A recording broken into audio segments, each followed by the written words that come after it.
This is the Lone Crater YouTube. We hope this video helps. In this video, I will explain how to change your BMW 3 Series key fob battery. First, gather your essential tools.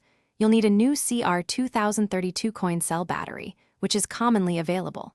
Also, grab a small flathead screwdriver or a similar prying tool. Make sure you have a well-lit and clean area to work in, preventing any small parts from getting lost. This preparation ensures a smooth and quick battery replacement process. Now, let's open the key fob. Look for a small release button, usually on the side or back of the fob.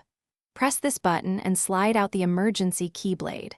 With the key blade removed, you'll see a small slot or seam. Carefully insert your flathead screwdriver into this slot and gently twist or pry to separate the two halves of the key fob casing.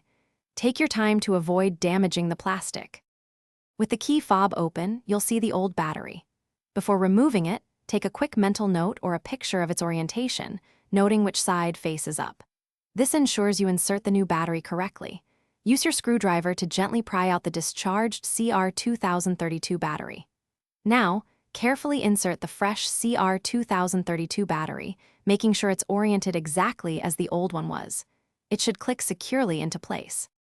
Once the new battery is in, it's time to reassemble your key fob.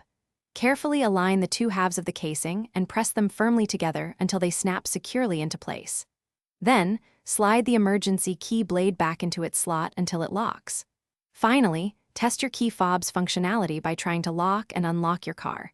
If it works, you're all set. Also, check the description below for a link to those handy leak-proof meal prep containers and other great deals. Thanks for watching. Consider subscribing if we helped you.